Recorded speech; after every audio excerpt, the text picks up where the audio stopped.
Hey, what's up, everybody? True Boxing here. Thank you for coming back to get hit with the truth.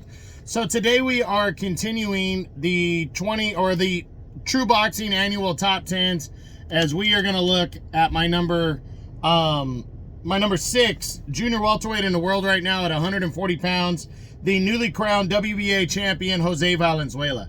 Now, before we get into that, if you could smash the like button, leave a comment, or subscribe to the channel, I really do appreciate any and all support that I can get as I continue to build my channel here. So, Valenzuela entered the year as a lightweight.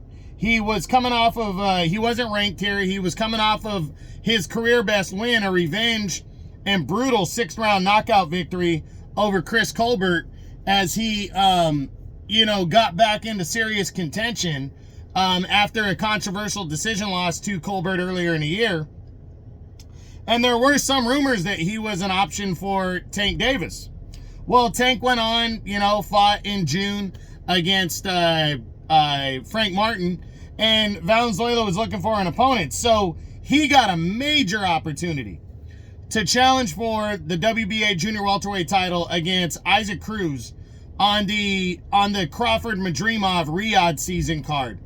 And he took advantage. He accepted the fight, and I actually picked him to score the upset here, and he would just do that. He would outwork and outbox Cruz, who kept coming at him, hard charging, and he scored an upset 12-round split decision victory to capture his first world title, becoming the new WBA champion. Now, following this win, there were talks of a mandatory rematch that Cruz had in the contract, and a lot of people thought that was going to be invoked, but they weren't going to fight in 24. And then it didn't happen. And then towards the end of the year now, Valenzuela got confirmed to defend his title for the first time against Gary Antoine Russell. That fight will now take place on Saturday, March 1st on the Tank Davis-Lamont Roach undercard. And that is a big-time showdown right there between Valenzuela and Gary Antoine Russell. So Valenzuela, only 25 years old, very young. Overall, he's 14-2 with 9 knockouts. And going in against Gary Antoine Russell, that is a big, tough challenge right there.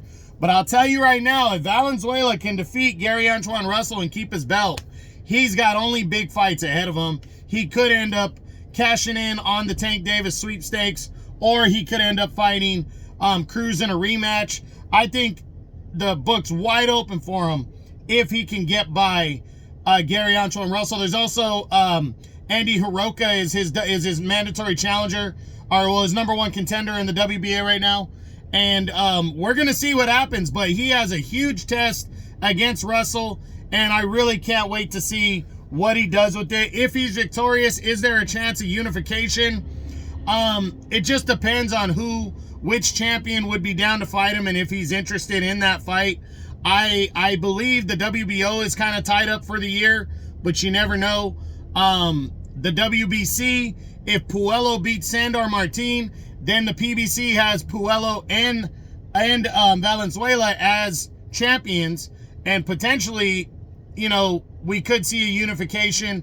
And the IBF has Richardson Hitchens. So it just depends on who and what is available. But I just think if he can get by Gary Antoine Russell, then he's gonna be set up for a big time year and be even more highly regarded, busting into potentially the top 2 or 3 in the division, in one of the best divisions in boxing in terms of talent. So really looking forward to seeing how Jose Valenzuela fares against Gary Antoine Russell. Again, that fight is Saturday, March 1st on the Tank Davis-Lamont Roach Amazon Prime pay-per-view undercard. So that's it. That's what I got. I hope you enjoyed the video. This is my number 6 junior welterweight in the world right now at 140 pounds, the reigning WBA champion, Jose Valenzuela. I hope you enjoyed the video. If you did, smash the like button, leave a comment, or subscribe to the channel. I appreciate any and all support. This is True Boxing, and you've been hit with the truth.